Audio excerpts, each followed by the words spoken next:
I do think you do have every company in the world that's software has to be AI first by the end of next year, or you will die. That's my declaration there. What a great quote. Thank you for sharing that. They say it's lonely at the top. They're right. But you don't have to scale your company alone. Welcome to the Scaling CEO. I'm Glenn Gow, the CEO Success Coach. On this podcast, I sit down with top performing CEOs to uncover the hidden patterns and frameworks behind their success so you can avoid common pitfalls and accelerate your company's growth. Now, on to the show. My guest today is AJ Bruno, a two-time founder and the co-founder and CEO of QuotaPath. AJ has been in the trenches building go-to-market machines from the ground up. His first company, TrendKite, he scaled from an idea to a $225 million acquisition. Now he's doing it all over again while simultaneously investing in many companies. He's also a commercial pilot who believes that founding companies and flying go hand in hand.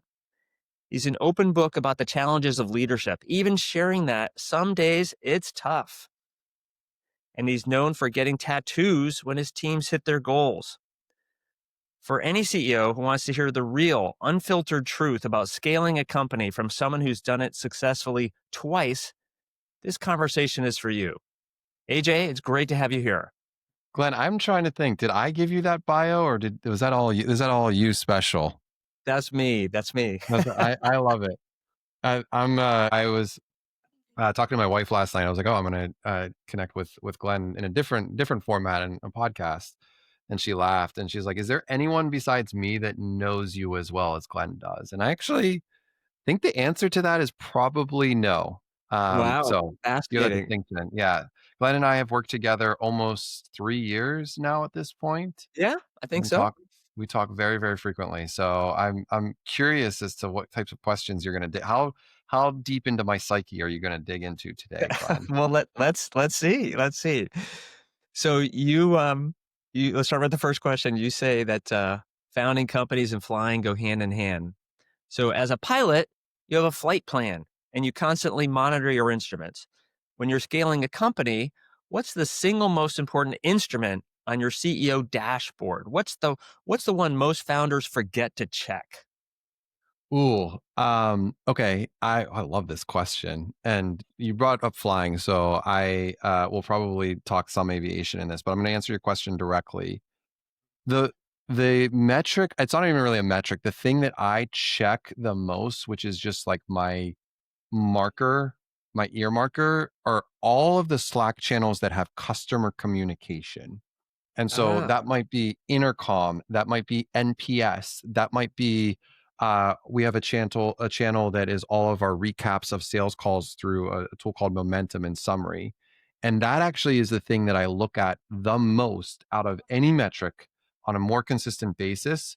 And it is my gateway to customers. I, of course, have customer conversations and think about the voice of the customer, but customer value is like number one for me. And I find that through these qualitative channels to our customer. that's fascinating. So you've created a pipeline of information that can flow to you about what's really happening with your customers. I mean, I would say in 90% of cases, I don't know, maybe this is something we're going to need to talk about in my next session with you. 90% of cases, the last thing I think about before I go to bed and look at are these channels. Okay. You're like, you're like, AJ, that's problematic. And here's why. There's some But that's good to not the that. purpose of this. And But on aviation, I think like it's actually very similar. So the equivalent there is listening to the engine and what the engine and engines are telling Mm, you. So I look at all of the instruments, but it's what my engine instruments are not telling me sometimes is what I actually focus on. So I will very, very often, at least 2 or 3 times an hour, take my headset off and just listen to the hum of the engine. I And love like, it. and that's kind of similar. And I would say similar because I have all the KPIs. I know our pipeline. I know where we're tracking. I know our forecasts. Like I get those updates from my management team. But for a CEO that likes to dig in certain areas, I want to understand where I'm going to like actually be most valuable and most useful. And so I don't comment or I don't like probe the team in these channels in intercom or pick up the support. That's my team's job, but I use it as data that I kind of think about and that might want to bring up in a one-on-one or Slack maybe directly, like, hey, can I reach out to this customer? I saw this issue that they might be having, and so those things go kind of hand in hand because you want to make sure that the machine is operating and well oiled in the way it is, and you can't do it without listening. Okay, we're going to stick with this great analogy here, and I love you talking about listening to the sound of the engine. So every pilot and every CEO hits unexpected turbulence. Yeah. I So love for the turbulence, found by the way. Love turbulence. Both unexpected and expected, both in business and an airplane. So That's continue. right. So imagine you're listening to this podcast, you're a founder, and you've hit turbulence. You're a CEO, your revenue is flattened, the team is losing morale, or something else is not happening the way you want it to. What is your emergency checklist to regain altitude and get the company climbing again? Oh, God. I, you brought up actually a really important concept, and it's one that I've talked with other founders and CROs, which is checklist and having a consistency in checklist. So I'll talk about it from an aviation perspective, with just so the audience has context. With checklists aren't just an emergency thing. They're a thing that you do on it. They're habitual. You do every day. And not only do you do them, you say them out loud as if you're talking to someone. You use someone sounding. So, like, for example, I might be doing a walk around and I know I need to check the flaps every single time I put the flaps down, or the ailerons every single time I put them down. But it's really important that the details matter. So, like, it's not me just going through the motions. So I'm not distracted by being on a phone call or whatever. I'm actually looking at the board, the laminated checklist that I have, and reading it out loud, saying like, okay, ailerons full deflection left, full deflection right, and like going through that motion to do it. In business, there's a similar cadence to it as well, where I go through that very similar cadence. So it's not just the customer, like listening to the customers. Every day I have a stand up with folks on my management team, with my chief of staff, where I write down, here are the things that I'm working on, and here's the themes, and here's where I need help. That isn't just for her, because I also copy and paste that and send it to a few others on the management team. That's not just for her. That's so I see what I'm doing. And I like this idea of checklists is just something that's so important. And I know you know this, Glenn, and we joke about this. We've joked about this for years, that I write things down. I'm Right. non-digital in this, right? And so, like, that's an area where I goal setting and writing them down have been very clear in my checklist on a daily, weekly, monthly, quarterly, yearly basis. They all have their different cadences, and it's really important to do those because you have checklists for different things. So, emergency checklists, I don't use those very often, but I guess what? I go over it every single flight. Fire, flight, loss of control. I'm going to stay on the ground. I'm going to pull back on my throttles. And I say this out loud: fire extinguisher here, seat belts, doors locked and loaded. Those are things that I want to make sure that everyone on the plane, including myself, hear out loud. Same thing as I'm talking about. I have a one-on-one with my co-founder Cole every Wednesday, but I'm still writing down that I'm going to have that one-on-one, and here's what I'm going to do and think about in that one-on-one. Well, one of the things I've talked about is people don't think like the CEO thinks. And so if you are continually sharing your checklist with your team, they begin to understand, why is AJ thinking this way? And these are the things that are important to him. And it's a way to really share in your own way the things that are most important for keeping the company going. So I love the fact that You're you actually write things down. And you're hitting on a skill set I think it's lost in today's world of CEOs, which is actually writing and doing your own thought, and not just using ChatGPT or whatever AI tool, but actually writing. And so over the years, I've continued to write memos, whether they're board memos or memos. Sometimes they're just for myself. It just, that clarity of thought is really important because it allows you to communicate expectations to your team and do it consistently. You're not changing your messaging. Hey, this is my central document. This is what I said we were going to go do. Here's where we are. Here's how we're tracking to it. Everything else waterfalls from there.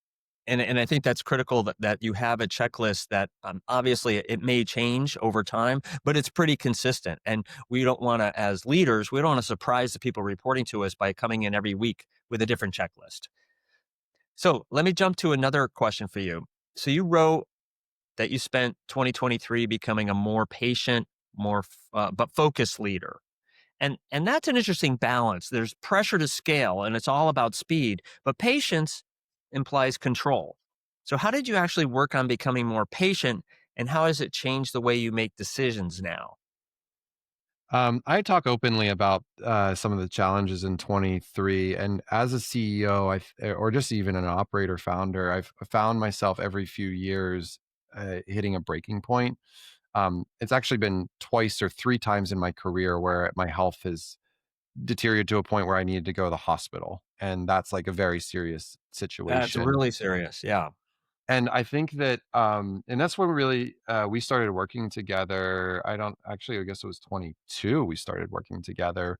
I think so. But in 23, one of the things that was happening, I had just raised our Series B. There was a ton of pressure to grow 100%. The world was kind of falling apart with SVB and some of the challenges, interest rates going up, inflation going up, and like a lot of challenges for tech. We went through two rifts ourselves, and I never gone through that in my career. I know you were really instrumental and helpful to help me like think through the communication path and what it means. And it sucks. There's just like no way to say it. It just absolutely sucks. And I did end up in the hospital. I had an onset of a heart condition, atrial fibrillation, that had never had before. Thankfully, it's well managed. I'm very health. I always say this. I'm very healthy today, as you know, Glenn. I just ran a half marathon, and like Right. I'm that was one of my goals for the year. Wrote it down. I can check that one off. And I in 23, when some of this stuff was happening, I ended up in the hospital. I was like, I had an exit. I don't really need to do this anymore. We've had a tough year. One of my board members is really challenging, and wasn't an activist board member per se, but was definitely a challenging board member. And I look back objectively and understand why, and know that that was like the very medicine I might have needed, but at the time didn't know I needed. And so Right. I like took a step back, not from the business at that moment in time, but was seriously considering like bringing on a CEO. And uh, that process and working through that I had to become more patient. I had to get rid of all of the distractions. We had to become more focused and just like really focus on the what can we do? What are the actual things we that are in our control? And so we sat with our management team and said, this is our this is it. We've gone through 70 people down to 40 people. We are a different management team. I like gone through it, but honestly, we're just at the bottom. We're at the foothills of this. We're just starting to make a climb, and we need to have a bit of a reset. And I think that's what ultimately helped me is just like take a breath. It's tech. You know, I what we're doing is important and fundamental to the people. I have a lot of responsibility, but we're not saving lives. And I like to take that and put that in perspective. And so the reality was it was just a change in my mindset and just consistently thinking about it and being able to move from reactive to proactive because we were making progress, getting really good management team members in the seats. I have a phenomenal management team today. I was, as you know, just gone for 2 weeks. I was in Japan. When can a CEO ever take 14 days away from their business? The answer is never. This was the one moment in time. We've hit 8 out of 9 quarters. The things are going well, but I'm skeptical and always hesitant of my own business. And yeah, that was really learned in 23, where I had to become a much more patient human being because of the challenges I went through on the health side of the world. Well, you've grown tremendously, and I love the concept of how can the CEO be more proactive and less reactive. And you answered the question, which is you build a great leadership team. You build Yeah. people you can rely on. You build a team that can grow a company while you're off on vacation, or can grow it even while you're there, and they don't have to meet with you every single day because they're not asking you to solve their problems.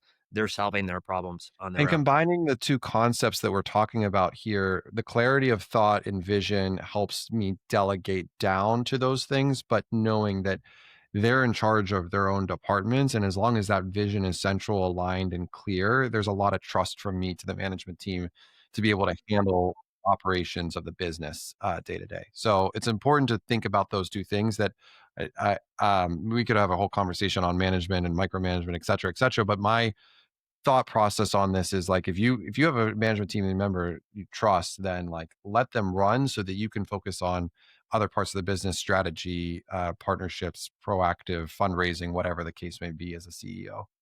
100% agree. Okay, we're on to our last topic here, and it's going to be AI. And you and I have talked a lot about I'm AI. shocked to my core that we're talking about AI, Glenn.